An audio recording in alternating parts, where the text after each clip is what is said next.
आइए शुरू करते हैं न्यूज पथ पर सफर और सबसे पहले ऐसी तस्वीरें जिनका जिक्र सरेरा है। ये तस्वीरें सुर्खियों में भी है और सोशल मीडिया पर भी है। इनसे आपका बाखबर होना बेहद जरूरी है क्योंकि चौराहे पर इन्हीं की चर्चा है और चर्चा उस ऑटो चालक की भी है जिसने 4 सीटर ऑटो में बैठाए 19 लोग। पुलिस ने की है कार्रवाई।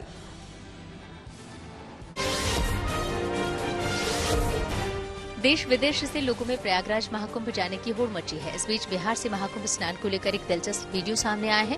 दानापुर रेल डिवीजन के डीआरएम चेकिंग के लिए बक्सर रेलवे स्टेशन पहुंचे थे। इस दौरान वहां प्लेटफॉर्म पर बड़ी संख्या में महिला यात्री नजर आईं। सभी महिलाएं प्रयागराज से आ रही थीं। डीआरएम ने उनसे टिकट के बारे में पूछा तो महिला यात्रियों का कहना था कि उन्हें पीएम मोदी ने यात्रा पर जाने को कहा था। जवाब सुनकर डीआरएम केवल इतना ही कह पाए कि प्रधानमंत्री ने ऐसा तो नहीं कहा कि बिना टिकट के यात्रा करें। टिकट नहीं आप लोगों के पास, आपको ये पता किसने कहा कि बिना टिकट जाना है आपको? हाँ, नरेंद्र मोदी तो ऐसा नहीं कहे हैं। गाँव में ऐसा कोई बोल रहा है क्या? सब किसी के पास टिकट नहीं है।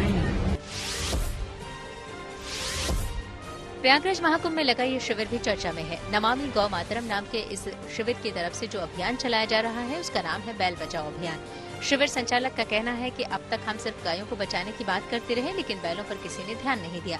हमारा मकसद देसी नस्ल के बैलों को बचाने का है क्योंकि अगर ये बैल बचेंगे तभी देसी नस्ल की गाय भी बचेंगी। बिना गोबर हो नहीं सकती। क्या सिर्फ गायें बचेंगी, नंदी नहीं होंगे, बछड़े नहीं होंगे तो क्या पूरा इकोसिस्टम हम आगे आने वाली जनरेशन को दिखा पाएंगे? हम नहीं दिखा पाएंगे। दिल्ली में यमुना की सफाई की वीडियो भी चर्चा में है और वायरल हो रहे हैं। दिल्ली में नई सरकार बनने से पहले ही यमुना को साफ और स्वच्छ बनाने का अभियान तेज हो गया है। इसके तहत कचरा उठाने वाले स्कीमर, खरपतवार हटाने वाले यंत्र और ड्रेनेज यूटिलिटी क्राफ्ट को उतारा गया। ये मशीनें अब नियमित रूप से यमुना की सफाई करेंगी। दिल्ली चुनाव में प्रधानमंत्री मोदी ने यमुना नदी की सफाई का वादा किया था और कहा था कि सबसे पहले इसका काम कराया जाएगा। यूपी के झांसी में इस ऑटो वाले ने तो हद कर दी। 4 सीटर ऑटो में ये 6-7 नहीं बल्कि 19 सवारियों को बैठाकर ले जा रहा था। पुलिस ने चेकिंग के दौरान ऑटो को पकड़ा तो हैरान रह गई। सवारियां निकलती रही और गिनती जारी रही। गिनती 19 पर जाकर रुकी। पुलिस ने ऑटो चालक के खिलाफ यातायात नियमों के तहत एक्शन लिया और सख्त हिदायत भी दी कि आगे से वो ऐसा न करे। चोरी करने के लिए चोर किसी भी हद तक जा सकते हैं। महाराष्ट्र में जालना के इस वीडियो को देखकर लोग यही कह रहे हैं। गाय की चोरी की वारदात सीसीटीवी में कैद हो गई। चोर कार से आए और गाय की चोरी की और फिर उसे टिक्की में डालकर 9-11 हो गए। इस घटना से लोग सख्ते में हैं और पुलिस से कार्रवाई की मांग कर रहे हैं। एमपी के बैतूल में भीमसेना के नेता पंकज अतुलकर की एक महिला ने सरेआम सड़क पर चप्पल से पिटाई कर दी। छेड़छाड़ का आरोप लगाने वाली महिला ने पहले अतुलकर से बहस की और फिर उन्हें चप्पल से पीटते हुए एसपी ऑफिस तक ले गई। पूरी घटना का वीडियो सोशल मीडिया पर वायरल हो गया। पुलिस ने दोनों पक्षों के खिलाफ केस दर्ज किया है। मामले की जांच कर रही है। जिंदगी का सफर सुहाना हो इसके लिए सावधान रहना जरूरी है। रोजमर्रा की आपाधापी में कुछ देर बैठकर सोचना समझना भी जरूरी है कि आपके आसपास क्या हो रहा है और जो कुछ हो रहा है उससे हमारी जिंदगी, हमारा परिवार कैसे प्रभावित हो सकता है। इसलिए हॉर्न बजाकर बाखबर करने वाली खबर जरूरी होती है। और आज की ये खबर महाकुंभ में पहुंच रही श्रद्धालुओं की भारी भीड़ से जुड़ी है। प्रयागराज महाकुंभ अब धीरे धीरे अंतिम पड़ाव की तरफ बढ़ रहा है। महाकुंभ के 9 दिन और बाकी है लेकिन महाकुंभ की तरफ बढ़ती श्रद्धालुओं की भीड़ कम नहीं हो रही। स्टेशनों पर लोगों का भारी जमावड़ा है। ट्रेनों में तिल रखने की जगह नहीं।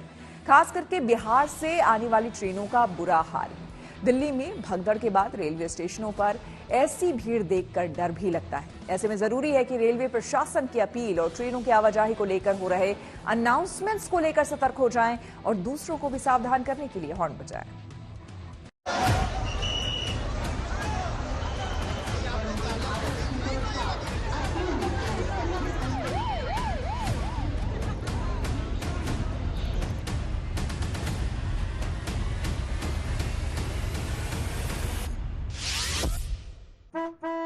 सभी यात्री कृपया ध्यान दें।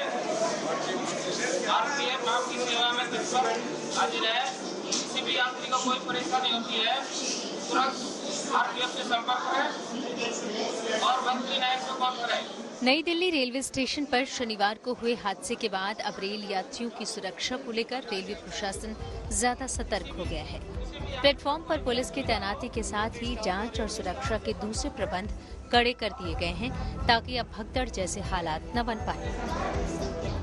नई दिल्ली रेलवे स्टेशन पर हुई भगदड़ को 2 दिन हो गए हैं और आपको मैं अपने पीछे तस्वीरों में दिखाना चाहूंगा कि भीड़ नियंत्रण के लिए रेलवे ने जो कई कदम हैं वो उठाए हैं। आप मेरे पीछे तस्वीरों में देख सकते हैं कि इस समय मैं नई दिल्ली रेलवे स्टेशन के प्लेटफॉर्म 16 पे हूं और आप मेरी इस तरफ देखेंगे कि स्पेशल जो प्रयागराज कुंभ मेले के लिए ट्रेन जा रही है वो खड़ी है।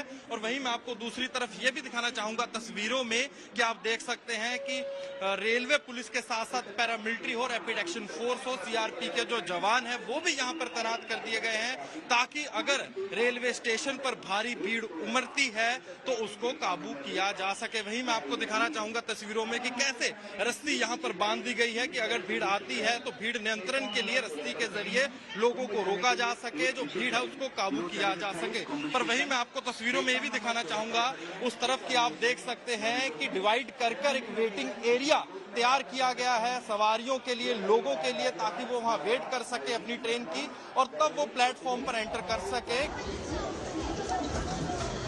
इस बीच नई दिल्ली रेलवे प्रशासन ने 26 फरवरी तक प्लेटफॉर्म टिकट पर रोक लगा दी है, लेकिन जब हमारे संवाददाता ने QR कोड के जरिए प्लेटफॉर्म टिकट हासिल करने की कोशिश की तो उन्हें प्लेटफॉर्म टिकट मिल गया और वो बिना किसी रोक टोक के स्टेशन के अंदर दाखिल भी हो गए। लिहाजा क्राउड मैनेजमेंट के नाम पर रेलवे के दावे खोखले साबित होते दिखाई दे रहे हैं। प्लेटफॉर्म टिकट खिड़कियों पे नहीं मिल रहा, लेकिन इस वक्त हम QR कोड से लेने की कोशिश कर रहे हैं। तो ये देखिए, ये QR कोड आया है और यहाँ से एक हम टिकट लेने की कोशिश करते हैं। श्रेया, यहाँ पर आप QR लगा के दिखाइए कि क्या यहाँ पे प्लेटफॉर्म टिकट मिल पा रहा है। हालांकि खिड़कियों पे नहीं मिल रहा, तो हम QR से लेने की कोशिश कर रहे हैं। हमारी सहयोगी श्रेया इसको स्कैन करती है और एक टिकट हम यहाँ पर खरीद रहे हैं। आप देखिए क्या पेमेंट हो रहा है। श्रेया, पेमेंट हो चुकी है, पैसे जा चुके हैं। तो हम देखते हैं कि क्या प्लेटफॉर्म टिकट यहाँ पर हमें मिलता है, क्योंकि पैसे 10 रुपए हमने जमा कर दिए हैं। टिकट क्या नहीं जरूरी है कि काउंटर सेल के लिए मना कर दिया गया है। काउंटर सेल ने बोल दिया है कि कोई प्लेटफॉर्म टिकट 26 तारीख तक नहीं मिलेगी। अगर आपके पास कोई भी जाने के लिए टिकट है तो आप जा सकते हैं, प्लेटफॉर्म टिकट नहीं मिलेगी। 10 रुपए कट गए हैं, लेकिन देखिए अभी कोई टोकन यहाँ पर आया नहीं है। कोई टोकन यहाँ पर आया नहीं है। आ गया टोकन। तो ये देखिए, ये प्लेटफॉर्म टिकट मिल चुका है और अब हम इसको लेकर अंदर जाने की कोशिश करते हैं कि देखिए क्या प्लेटफॉर्म टिकट जो मिला हमें वो अंदर हम जा पाते हैं। सिक्योरिटी जरूर थी, लेकिन हमें रोका नहीं गया। हमारे हाथ में प्लेटफॉर्म टिकट भी है। प्लेटफॉर्म टिकट लेके चूंकि विंडो से नहीं मिला तो हमने QR कोड के जरिए जो ATM लगाया गया है उससे हमको दिखाया गया है कि आपको प्लेटफॉर्म टिकट नहीं दिया जाएगा। हमें प्लेटफॉर्म टिकट मिल गया है, लेकिन की कोई चेकिंग नहीं है। तो अगर एक सिस्टम बिठाया गया है क्राउड मैनेजमेंट के लिए, क्या वो सिस्टम इफेक्टिव है?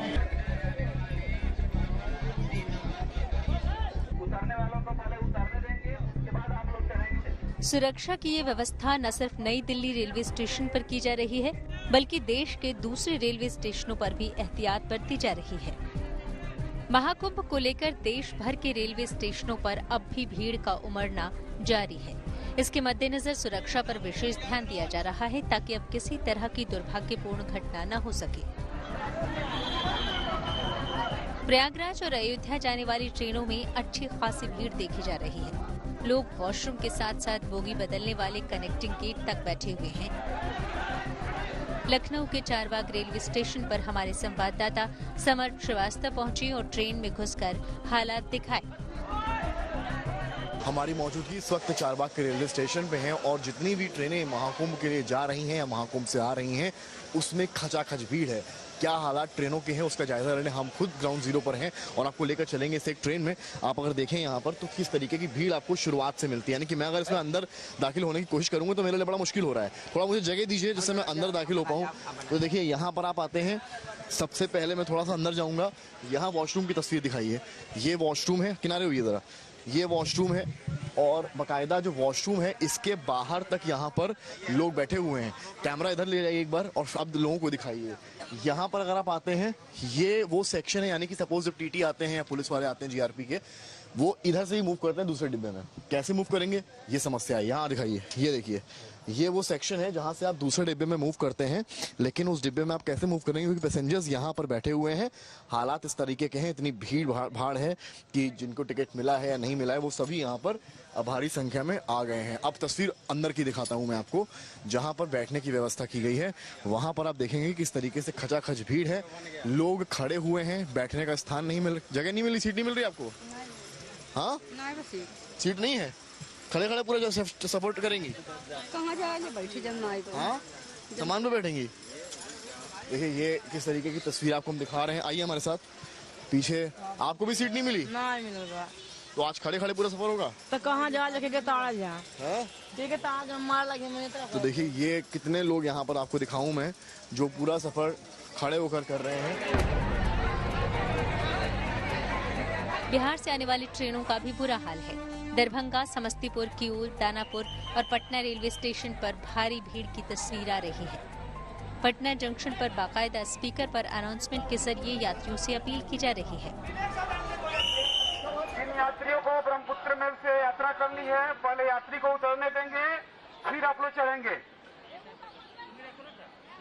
ब्रह्मपुत्र मेल जो है वो 4 नंबर प्लेटफॉर्म पे आ रही है और तमाम जो आरपीएफ के जवान हैं वो कैसे यात्री सुलभ तरीके से ट्रेन के अंदर जाएं, इसको इंश्योर करने के लिए वो लगे हुए हैं। और देखिए जहां तक नजर जाती है हमारी दूर तक माइकिंग की जा रही है इनके द्वारा और जो यात्री हैं वो भी कतारबद्ध होकर के इंतजार कर रहे हैं। लेकिन जब ट्रेन आती है तो एक वक्त ऐसा आता है जब थोड़ी अफरा तफरी दिखती है और देखिए यहाँ भी माइकिंग की जा रही है। सहयोगी नदीम जो है वो दिखा रहे हैं आपको।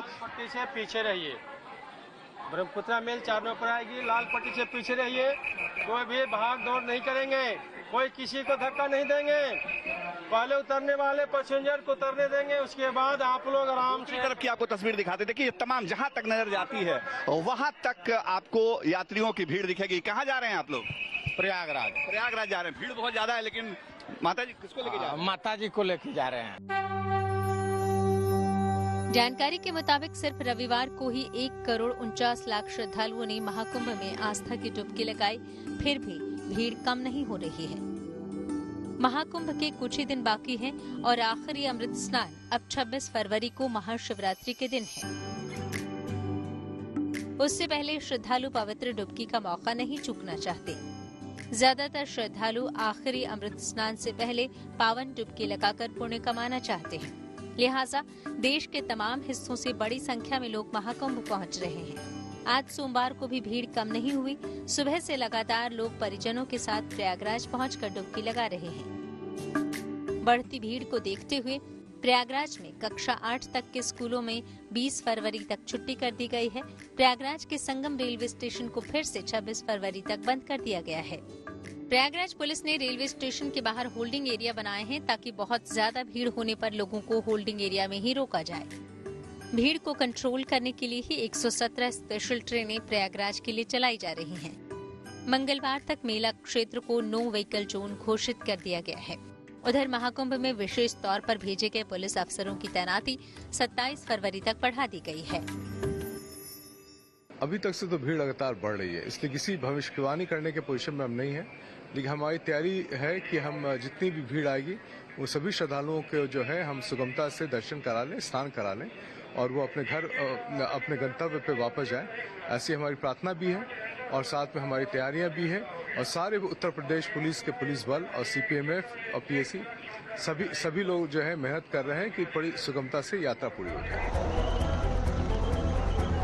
भीड़ को देखते हुए मुख्यमंत्री योगी ने एक दिन पहले ही अपील की है कि श्रद्धालु अपनी गाड़ियों को सड़क पर पार्क नहीं करें और पुलिस प्रशासन भी महाकुंभ मेले को लेकर अलर्ट मोड में है। दरअसल रेलवे स्टेशन पर प्रयागराज जाने वाले लोगों की भीड़ इतनी ज्यादा हो जा रही है कि ट्रेनों में मुसाफिर चढ़ ही नहीं पा रहे हैं। आने जाने वाले वो भी ध्यान रखते रहें। ऐसे में जरूरी है कि रेलवे प्रशासन की अपील और ट्रेनों की आवाजाही को लेकर हो रहे अनाउंसमेंट को लेकर सतर्क हो जाएं और दूसरों को भी सावधान करने के लिए हॉर्न बजाएं। प्रयागराज से सिमत चावला, पटना से शशि भूषण, लखनऊ से समर श्रीवास्तव और दिल्ली से श्रेया के साथ Himanshu Mishra, good news today. किसी भी यात्री को कोई परेशानी होती है तुरंत आरपीएफ से संपर्क करें। बिहार में 17वीं बीपीएससी प्रारंभिक परीक्षा के खिलाफ जारी है छात्रों का आंदोलन। परीक्षा दोबारा कराने की मांग पर अड़े हैं छात्र। आइए सीधे आपको लिए चलते हैं न्यूज एक्सप्रेसवे पर, जहां देश भर की कुछ और जरूरी खबरें कर रही हैं आपका इंतजार।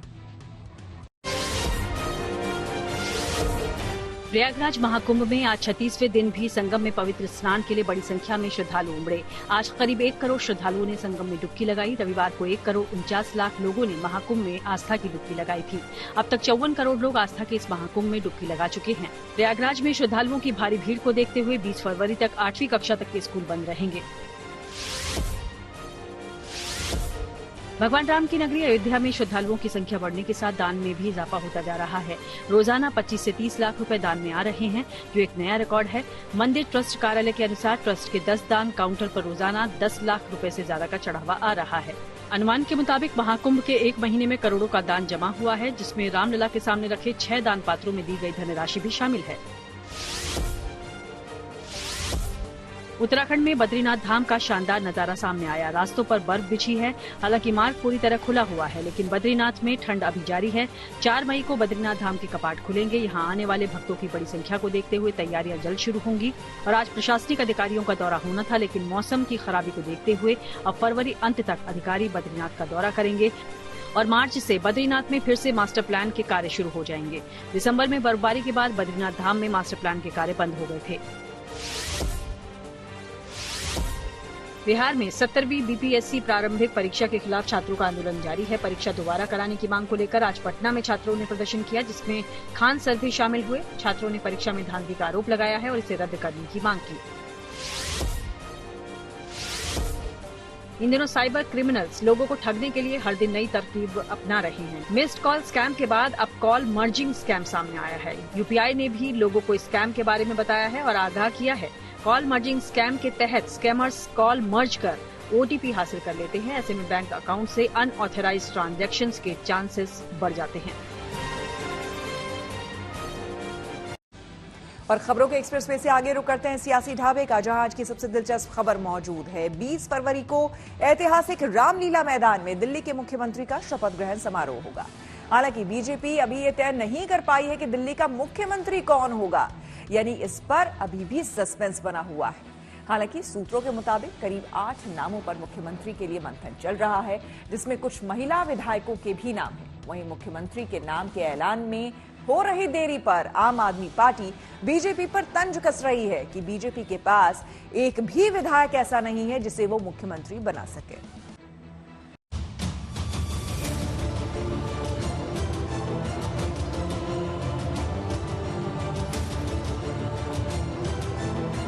दिल्ली में नई सरकार का शपथ कब होना है ये तो तय हो गया, पर शपथ लेगा कौन कौन ये तय नहीं हुआ है। 20 फरवरी को शाम 4:30 बजे दिल्ली के ऐतिहासिक लाल किला मैदान में शपथ ग्रहण समारोह होगा, पर अब तक मुख्यमंत्री के नाम पर मुहर नहीं लग पाई है।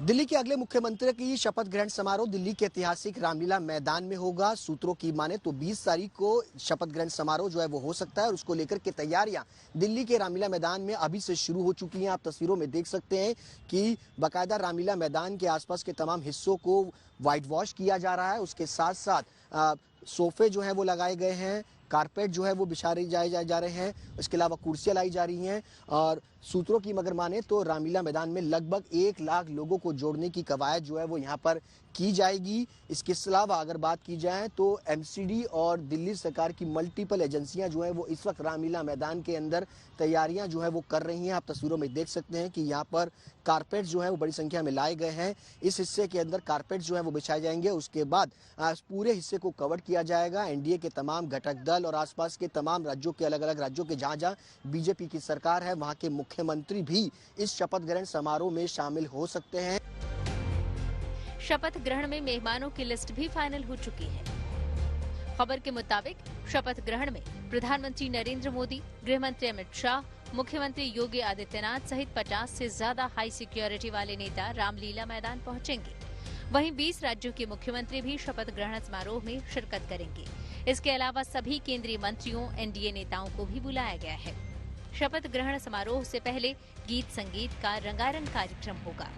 बॉलीवुड स्टार अक्षय कुमार, विवेक ओबेरॉय, हेमा मालिनी, कैलाश खेर सहित 50 से ज्यादा फिल्मी सितारे मौजूद रहेंगे।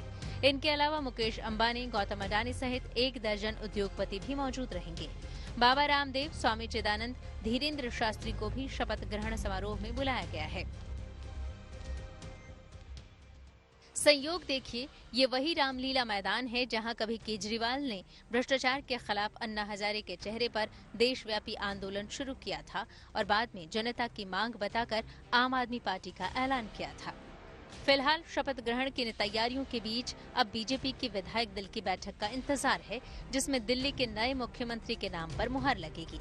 बताया जा रहा है कि बीजेपी ने 19 फरवरी को विधायक दल की बैठक बुलाई है, जबकि पहले ये बैठक 17 फरवरी यानी सोमवार को बुलाई गई थी। हालांकि बाद में इसे स्थगित कर दिया गया। हालांकि बीजेपी की ओर से संभावित मुख्यमंत्री पद के लिए कई नाम सुर्खियों में हैं।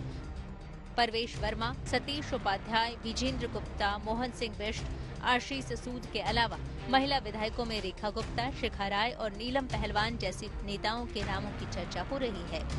अब आम आदमी पार्टी मुख्यमंत्री के नाम में देरी को लेकर तंज कस रही है, तो बीजेपी कह रही है कि आम आदमी पार्टी को क्या परेशानी है। आज 10 दिन बीत गए हैं, लेकिन भारतीय जनता पार्टी मुख्यमंत्री पर निर्णय नहीं ले पाई है। आज ये बिल्कुल साबित हो गया है दिल्ली वालों के सामने कि भारतीय जनता पार्टी के पास मुख्यमंत्री का कोई भी चेहरा नहीं है।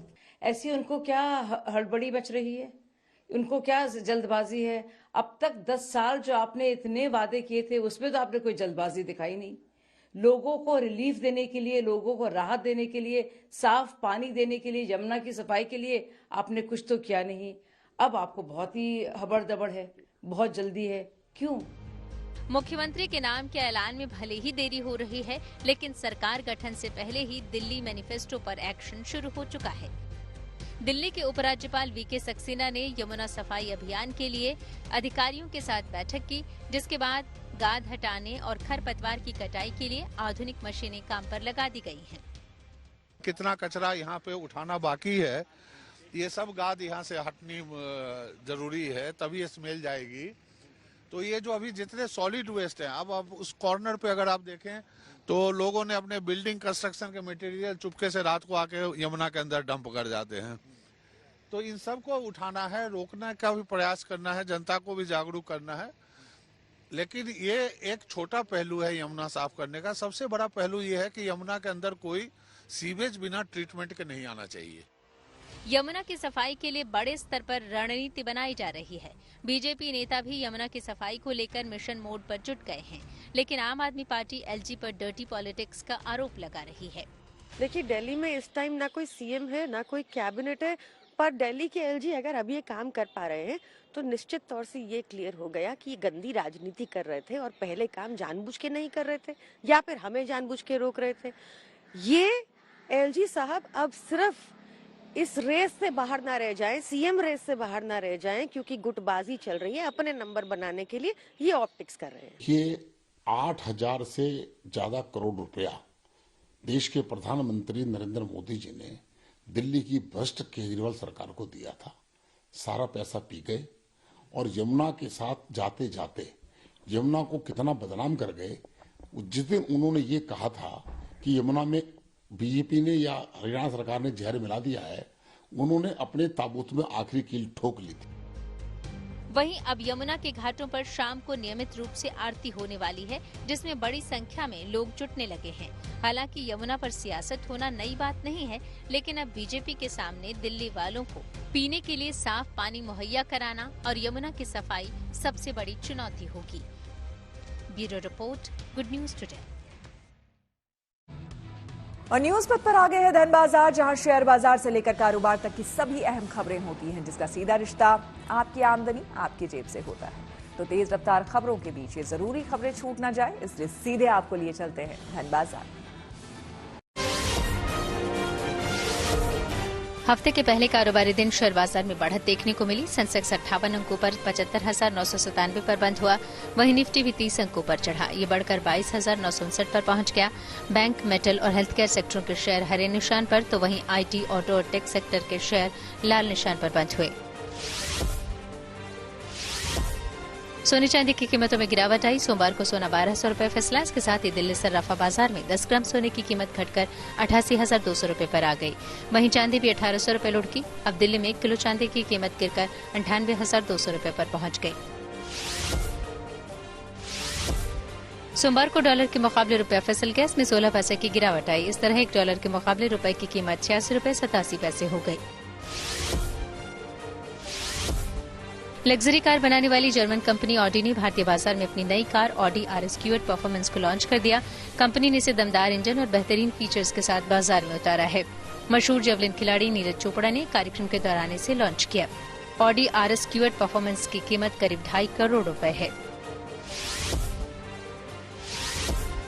इलेक्ट्रिक गाड़ियां बनाने वाली चीन की मशहूर कंपनी BYD ने अपनी नई कार सी लायन 7 को भारतीय बाजार में लॉन्च कर दिया। BYD की ये कार महज 4.5 सेकंड में ही 100 किलोमीटर प्रति घंटा की स्पीड पकड़ सकती है। वहीं सिंगल चार्ज में ये कार 567 किलोमीटर की रेंज देती है। इसकी शुरुआती कीमत करीब 49 लाख रुपए है। न्यूज पथ के सफर में अब सोशल अड्डा का रुख करते हैं, जहां आज बात होगी बेंगलुरु की। सिलिकॉन सिटी के नाम से विख्यात बेंगलुरु शहर की सबसे बड़ी समस्या ट्रैफिक जाम है, जिसकी वजह से लोगों को मिनटों का सफर घंटों में तय करना होता है और एक बड़ा समय लोगों का स्कूल दफ्तर आने जाने में ही खर्च हो जाता है। लेकिन अब इस समस्या को दूर करने के लिए कर्नाटक सरकार बड़ा कदम उठाने जा रही है। कर्नाटक सरकार ने बेंगलुरु को ट्रैफिक से निजात दिलाने के लिए 1 लाख करोड़ रुपए निवेश करने की योजना बनाई है। राज्य के deputy CM DK Shiv Kumar ने हाल ही में हुए invest Karnataka global investors meet में इस कदम की घोषणा की। योजना के तहत 42,500 करोड़ रुपए की 40 किलोमीटर लंबी ट्विन टनल बनाने पर खर्च होंगे। सड़क और मेट्रो के लिए 41 किलोमीटर लंबे डबल डेकर कॉरिडोर पर 18,000 करोड़ रुपए खर्च होंगे। 15,000 करोड़ रुपए की लागत से 110 किलोमीटर लंबा एलिवेटेड कॉरिडोर बनाया जाएगा। इसके अलावा 5,000 करोड़ रुपए 320 किलोमीटर बफर रोड के लिए आवंटित किए गए हैं। डिप्टी सीएम ने बताया कि 500 करोड़ रुपए का स्काई डेक प्रोजेक्ट बनाया जाएगा। वहीं 74 किलोमीटर लंबे बेंगलुरु बिजनेस कॉरिडोर पर सरकार 27,000 करोड़ रुपए खर्च करेगी। इसके अलावा सरकार की योजना बेंगलुरु में एक और एयरपोर्ट बनाने की भी। DK शिव कुमार ने बताया कि 20 साल पहले जब वो शहरी विकास मंत्री थे तब बेंगलुरु की आबादी 70 लाख थी, लेकिन आज बेंगलुरु की आबादी बढ़कर दुगुनी यानी कि 1 करोड़ 40 लाख हो चुकी है। वहीं शहर में वाहनों की संख्या 1 करोड़ 10 लाख पहुंच गई है। जाहिर है बेंगलुरु में आबादी बढ़ने के साथ ही वाहनों की संख्या भी बेतहाशा बढ़ी है। ऐसे में सरकार की ट्रैफिक से निजात दिलाने की योजना को लेकर हमने शहर के कुछ लोगों से बात की और उनकी राय जानी।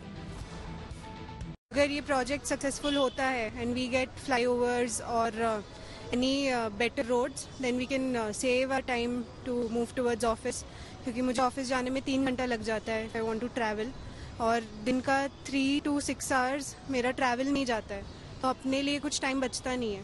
सो if we get better flyovers, better constructions, तो यूथ को बहुत बेनिफिट होगा। It will actually help us to save time and maintain the work life balance. I am very new to this Bangalore, तो मैं अभी रिसेंटली आया हूँ बेंगलोर में और मुझे कुछ चैलेंजेस तो लगे कि काफ़ी ट्रैफिक रहता है और 2 से 3 घंटे रखते हैं और जो कैब्स के फेयर हैं वो भी काफ़ी हाई हैं। तो आई थिंक गवर्नमेंट इस पे काम कर रही होगी और आने वाले टाइम में वो धीरे धीरे ठीक होगा। और मैं देख पा रहा हूँ कि कुछ कंस्ट्रक्शन अभी काफ़ी चल रहा है, बट स्टिल काफ़ी इम्प्रूवमेंट की ज़रूरत है, जो मुझे लगता है कि सरकार कर रही होगी इस पे काम। और या दिस इज़ दी ऑल। और काफ़ी ट्रैफिक की तो एक समस्या रही है और काफ़ी लोग फेस करते हैं ट्रैफिक इशू यहाँ पे। मैं अभी बैंगलोर शिफ्ट हुआ कुछ 6 महीने पहले, तो मुझे बैंगलोर शिफ्ट होना जब मैं हुआ तो मैंने देखा कि यहाँ पे काफ़ी ट्रैफिक का थोड़ा इशू है और आई थिंक जो पैदल भी लोग चल रहे हैं उनके साथ भी काफ़ी इशू है चलने में। तो मैंने ये समझा कि गवर्नमेंट अगर इसमें कुछ कंट्रीब्यूट करती है तो बहुत अच्छी बात है। और जैसा कि आप बता रहे हैं कि अगर गवर्नमेंट इसमें कंट्रीब्यूट कर रही है तो मुझे लगता है बहुत ही बेहतरीन चीज़ है ये और हम सबको गवर्नमेंट का सपोर्ट करना चाहिए एज अ सिटीजन। और मैं सोचता हूँ कि आने वाले कुछ दिनों में ज़रूर ही यहाँ पे बहुत अच्छा ट्रैफिक का और काफ़ी पैदल चलने वाले लोगों का भी काफ़ी कंफर्टेबल उनको महसूस होगा अगर गवर्नमेंट ये स्टेप करती है। और मेरे ख्याल से जिस तरीके से बैंगलोर का हवा पानी है और जिस तरीके से यहाँ के लोग हैं, उस हिसाब से मुझे लगता है कि ये स्टेप काफ़ी फ़ायदेमंद रहेगा यहाँ के रहने के लिए। और बाकी में बैंगलोर तो हमेशा से एक अच्छी जगह रही है इन टर्म्स ऑफ टेम्परेचर और यहाँ का एयर इंडेक्स और बाकी सब चीज़ें काफ़ी अच्छी है। तो मैं यही बोलना चाहूँगा कि गवर्नमेंट का बहुत अच्छा स्टेप है और उनको ज़रूर इस बारे में आगे जितनी जल्दी करेंगे बहुत अच्छा रहेगा।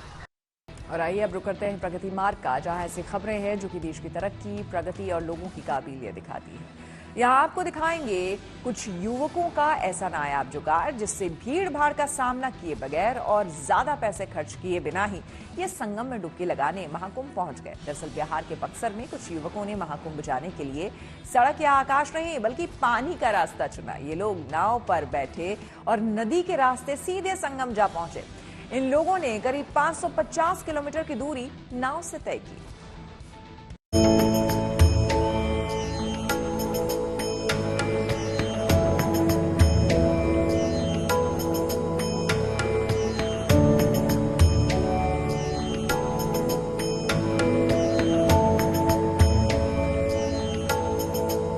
महाकुंभ के भव्य आयोजन का ऐसा आकर्षण है कि श्रद्धालु हर हाल में इसका हिस्सा बनना चाहते हैं, आस्था की डुबकी लगाना चाहते हैं।